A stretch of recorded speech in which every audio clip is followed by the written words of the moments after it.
Hello students. आज का जो टॉपिक है वो पार्ट 2 के कंटिन्यूशन में रॉक्स का पार्ट 3 जो टॉपिक है मेटामॉर्फिक रॉक्स। इससे पहले पार्ट 1 में इग्नियस रॉक और पार्ट 2 में सेडिमेंट्री रॉक्स के बारे में किया। पार्ट 3 में हम मेटामॉर्फिक रॉक्स या कायांतरित चट्टानों के बारे में जानकारी हासिल करेंगे। तो स्टूडेंट्स, ये BA part first paper first physical geography का महत्वपूर्ण टॉपिक है। इसको आपने अच्छे से समझना है। रूपांतरित या कायांतरित चट्टानें क्या होती हैं? जिस चट्टान का रूप परिवर्तित हो जाए या जिसमें उसमें परिवर्तन हो जाए उसकी काया में या उसके स्वरूप में, तो उसे रूपांतरित या कायांतरित चट्टान कहते हैं। जैसा कि शब्द रूपांतरण से प्रकट होता है। अन्य चट्टानों के रूप परिवर्तन के फलस्वरूप ये चट्टानें निर्मित होती हैं। मूल रूप में रूपांतरण शब्द मेटामॉर्फोस से लिया गया है, जिसका मेटा का मतलब हो गया चेंज, मेटा का मतलब चेंज या परिवर्तन, और मॉर्फोस का मतलब होता है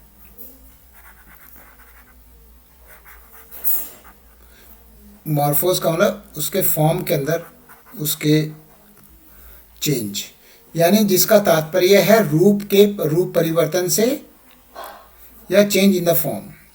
परतदार शैल तथा आग्नेय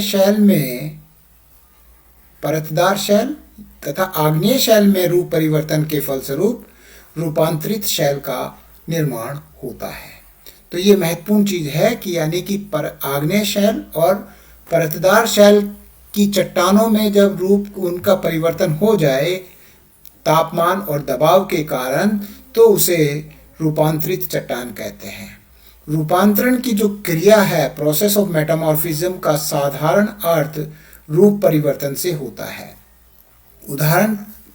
उदाहरणतः रूपांतरण की क्रिया के दौरान चट्टान का संगठन तथा रूप बदल जाता है।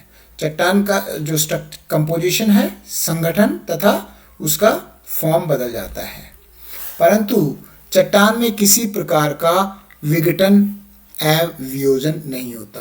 उसके अंदर टूट फूट की प्रक्रिया नहीं होती। उसके अंदर केवल उस चट्टान का संगठन और रूप बदलता है, क्योंकि उसके ऊपर दाब और तापमान बढ़ता है। वैसे साधारण तौर पर रूप परिवर्तन परतदार व आग्नेय चट्टान में ही होता है, परंतु कभी कभी रूपांतरित शैल जो है, रूपांतरित चट्टान का भी रूपांतरण हो जाता है। इग्नियस और सेडिमेंट्री रॉक्स का ही वैसे साधारण रूप में रूपांतरण होता है, लेकिन कई बार जो है रूपांतरित शैल है उसका भी रूप बदल जाता है, जिसे कि हम पुनः रूपांतरण कहते हैं। यह तभी संभव हो सकता है जबकि ताप ज्यादा हो तथा भू हलचल के कारण भार व दबाव अधिक हो जाता है। इस कारण पुनः रूपांतरण की प्रक्रिया प्रारंभ हो जाती है। तो इसमें इसे अति रूपांतरण या इंटेंस मेटामॉर्फिज्म भी कहते हैं। प्रायद्वीपीय भारत की धारवाड़ क्रम की चट्टानों में इसी प्रकार का अति रूपांतरण बड़े पैमाने पर हुआ है। तो ये अति रूपांतरण या इंटेंस मेटामॉर्फिज्म है, ये इसके बारे में आपको मालूम होना चाहिए। जबकि रूपांतरित चट्टानों का ही पुनः रूपांतरण हो जाए तो वो अति रूपांतरण कहते हैं। रूपांतरण की क्रिया के दौरान चट्टानों का रूप बदलता है। दो रूप में बदलता है, तो यह दो रूपों में संभव होता है। एक तो भौतिक रूपांतरण और एक रासायनिक रूपांतरण। कभी कभी ये दोनों रूपांतरण साथ साथ भी कार्य करते हैं। तो भौतिक रूपांतरण और रासायनिक रूपांतरण के समय चट्टान का पूर्ण आकार बदल जाता है। खनिजों का रूप बदल सकता है। पुराने खनिजों का पुनः नवीन रूप हो सकता है। नए खनिज बन सकते हैं तथा अत्यधिक ताप के कारण खनिज पिघलकर दूसरा रूप धारण कर सकते हैं। चट्टान रवेदार हो सकती है, पहले से ही रवेदार है तो वो पुनः रवेदार या रिक्रिस्टलाइजेशन हो सकती है। तो परंतु चट्टान में विघटन तथा वियोजन नहीं हो सकता। ये एक इम्पोर्टेंट चीज है। इसमें चट्टान में विघटन और वियोजन नहीं हो सकता, यानी कि चट्टान टूटती नहीं है और उसका केमिकली डिकम्पोजिशन भी या वियोजन भी नहीं होता। इसका केवल रूप बदलता है तापमान की वजह से, उसके ऊपर दबाव की वजह से, और इस प्रकार से ये चट्टान कायांतरित चट्टान का निर्माण होता है। जब अति रूपांतरण या इंटेंस मेटामॉर्फिज्म होता है तो इसके मूल चट्टान का रूप अत्यधिक बदल जाता है। उसका प्रारंभिक रूप और उसके बाद में जब नया रूप है चट्टान में का प्रारंभिक रूप जानना कठिन हो जाता है। उससे पता ही नहीं चलता कि कौन सी चट्टान से इसका रूपांतरण हुआ, इतना अधिक इंटेंस मेटामॉर्फिज्म हो जाता है। रूपांतरण के कारण कुछ शैल अपने मूल रूप से कठोर हो जाती हैं, जैसे चूने के पत्थर से उसका रूपांतरित रूप संगमरमर, बालू का पत्थर से उसका कायांतरित रूप क्वार्ट्जाइट, मतलब लाइमस्टोन से, यानी कि चूने के पत्थर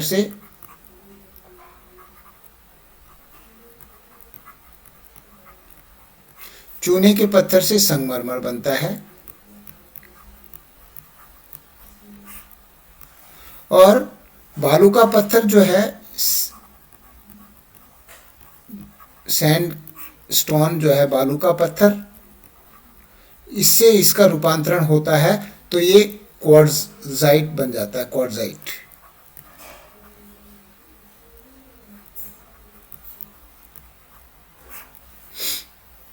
जब परतदार चट्टान का रूपांतरण होता है तो अत्यधिक तापमान के कारण इस चट्टान की परतें इस तरह पिघल जाती हैं कि पुनः जमकर तथा ठोस होकर रूपांतरित रूप धारण करने पर उनकी परतें विलीन हो जाती हैं। यानी कि इसके अंदर फिर परतें नहीं दिखाई देती, परतें विलीन हो जाती हैं। इतना अधिक ताप होने से चट्टानें पिघल जाती हैं और पुनः फिर जब जमती हैं या ठोस होकर रूपांतरित रूप धारण करती हैं तो वो परतें उसकी विलीन हो जाती हैं। इस प्रकार जीवावशेष अधिक ताप के कारण नष्ट हो जाते हैं। यही कारण है कि रूपांतरित शैल में जीवावशेषों का प्राय अभाव रहता है। रूपांतरित शैल में जीवावशेषों का प्राय अभाव रहता है। अब रूपांतरण के प्रकार: तापीय रूपांतरण, गतिक रूपांतरण, जलीय रूपांतरण और ताप जलीय रूपांतरण, ये 4 प्रकार के रूपांतरण के प्रकार हैं, टाइप्स ऑफ मेटामॉर्फिज्म। इसमें पहला है तापीय या संस्पर्शीय रूपांतरण। इस प्रकार के रूपांतरण को संस्पर्शीय रूपांतरण इसलिए कहते हैं कि जब मैग्मा है वो पास वाले चट्टान के संपर्क में आता है तो इसमें ताप अधिक होता है, और ज्वाला जैसे इसका उदाहरण दिया है, देखिए पहले एक बार फिर से। इस प्रकार के रूपांतरण को संस्पर्शीय इसलिए कहते हैं कि यह कायांतरण चट्टान विशेष एवं मैग्मा के पारस्परिक संपर्क से होती है। यानी कि जैसे वो डाइक, जैसे ज्वालामुखी आता है तो ये डाइक है, डाइक एक पाइप की तरह होता है। अब ये इसका तापमान बहुत अधिक है, और जब ये इधर की जो चट्टान है ये वाली, इस चट्टान का भी तापमान बढ़ जाएगा इस चारों तरफ की, और इससे ये इस चट्टान का भी रूपांतरण हो जाएगा। उदाहरण स्वरूप ज्वालामुखी के उद्गार के समय जब डाइक का गर्म व तरल लावा पदार्थ समीपवर्ती शैल के संपर्क में आता है तो अत्यधिक तापमान के कारण डाइक के आसपास की शैल पिघल जाती है। ये जो इसके ये वाली, ये और इधर की, ये जो है ये डाइक है,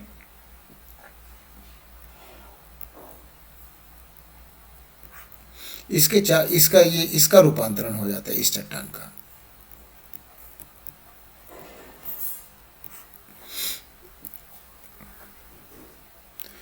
उसके भौतिक गुणों इस चट्टान के भौतिक गुणों में परिवर्तन हो जाने के कारण रूपांतरित शैल का निर्माण हो जाता है। जब चूने के पत्थर का संयोग डाई के गर्म लावा से होता है, मान लो एक चूने की चट्टान है, ये वाली चूने की जो शैल है, तो इसका संयोग डाई के गर्म लावा से होता है, तो रूपांतरण के कारण चूना पत्थर है वो संगमरमर में बदल जाता है। इस तरह का रूपांतरण सीमित क्षेत्र में होता है। ये सीमित क्षेत्र में, जहाँ डाइक वगैरह के आसपास के क्षेत्र में वहीं पर हो पाता है, जहाँ पर अधिक तापमान के संपर्क में आते हैं। उसके बाद में क्षेत्रीय या गतिक रूपांतरण। जब रूपांतरण की क्रिया एक विस्तृत क्षेत्र में घटित होती है, तो इस तरह के रूपांतरण को प्रादेशिक या क्षेत्रीय रूपांतरण कहते हैं। इसमें संपीड़न तथा तापमान दोनों का हाथ होता है। संपीड़न, कंप्रेशन, और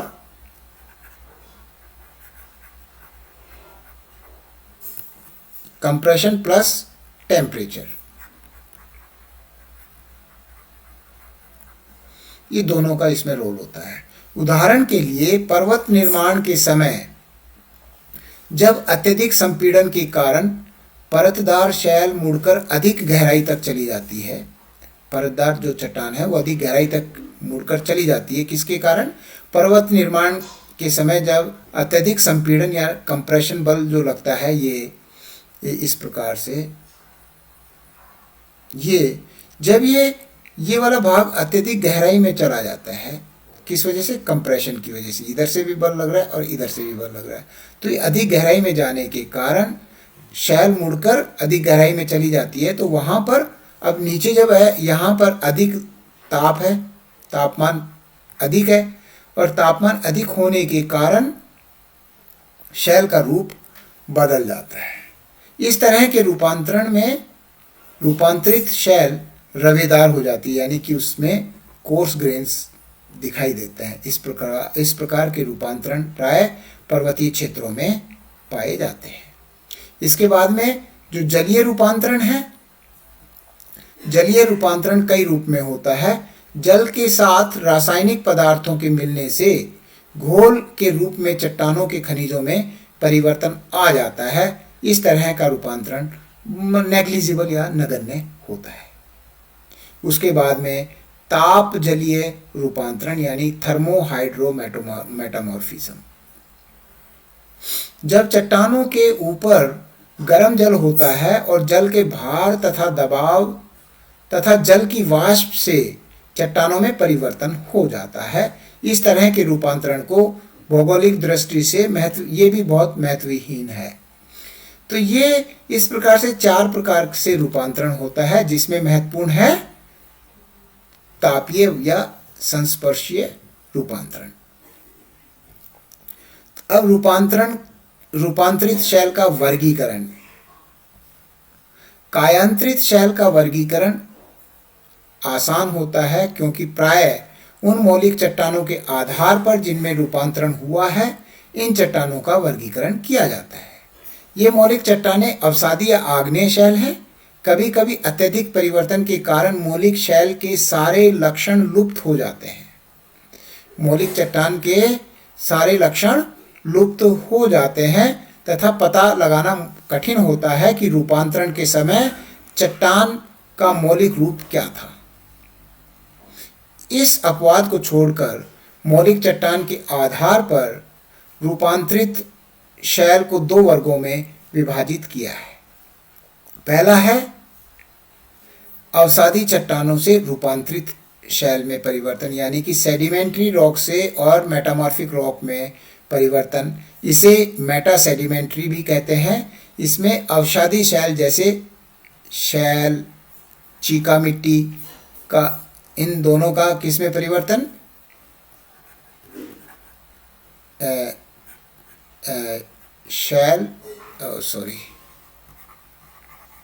शैल और चीका यानी कि क्ले, इनका रूपांतरण होता है किसमें? स्लेट के अंदर। तो स्लेट क्या होगी? मेटामॉर्फिक रॉक होगी, कायांतरित शैल। और ये क्या है? ये सेडिमेंट्री है।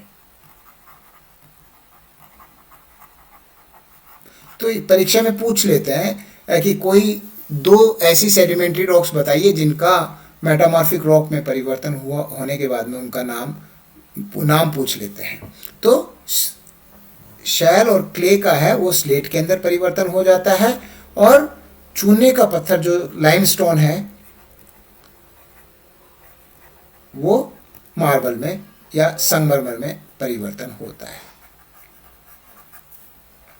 तथा बालू का पत्थर जो है, सैंडस्टोन, बालू का पत्थर, ये क्वार्ट्जाइट में, क्वार्ट्ज में बदली हो जाता है। इसी प्रकार से आग्नेय शैल जो है, आग्नेय शैल से कायांतरित शैल में रूपांतरण कैसे इसको बोलते हैं ऑर्थो मेटामॉर्फिक या मेटा इग्नियस रॉक।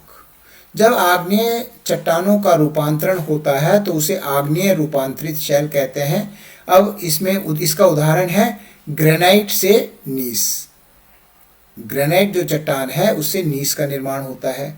जब परिवर्तन शैल का कई बार रूपांतरण होता है तो उसे पुनः रूपांतरित शैल कहते हैं। तो इस प्रकार से ये आग्नेय से रूपांतरित शैल में, जब रूपांतरित शैल के कण कुछ कुछ परत के रूप में समानांतर अवस्था में पाए जाते हैं, तो कई बार समानांतर अवस्था में पाए जाते हैं, तो इस प्रकार की बनावट को फोलिएशन बोलते हैं। फोलिएशन बोलते हैं। मैं बीच बीच में इंग्लिश की टर्मिनोलॉजी भी यूज करता हूं क्योंकि कई स्टूडेंट्स इंग्लिश मीडियम के होते हैं, जिससे कि उनको दिक्कत ना आए। इस आधार पर रूपांतरित चट्टान दो वर्गों में विभाजित की जाती है, foliated and non foliated. Foliated का मतलब तो हो गया पत्राभिकृत, और एक नॉन फोलिएटेड, जिसके देखिए जब रूपांतरित शैल के कण कुछ कुछ परत के रूप में समानांतर अवस्था में, कई बार जैसे सेडिमेंट्री रॉक में जैसे परतें होती है, इसी प्रकार से इसकी बनावट में भी फोलिएशन या परत दिखाई देती है, जिसको कि फोलिएशन बोलते हैं। तो इस प्रकार से रूपांतरित चट्टान दो वर्गों में विभाजित होगी, फोलिएटेड एंड नॉन फोलिएटेड, पत्राभिकृत और अपत्राभिकृत। तो पत्राभिकृत या फोलिएटेड में कौन कौन सी होगी? स्लेट है, स्लेट पत्थर के अंदर फोलिएशन दिखाई देता है परत, सिस्ट है और नीस है। अपत्राभिकृत या नॉन फोलिएटेड में क्वार्ट्जाइट, संगमरमर और सर्पेंटाइन, ये इसके उदाहरण हैं। तो ये जो टॉपिक है पार्ट 3 का मेटामॉर्फिक रॉक्स का, ये टॉपिक आपको आशा है समझ में आ गया होगा। तो इस प्रकार से रॉक्स का जो चैप्टर है पार्ट 1, पार्ट 2 और पार्ट 3 के हिसाब से पूरा क्वेश्चन एक तैयार होता है। इसको आप अच्छे से तैयार कर लें। Thank you. जय हिंद, जय भारत।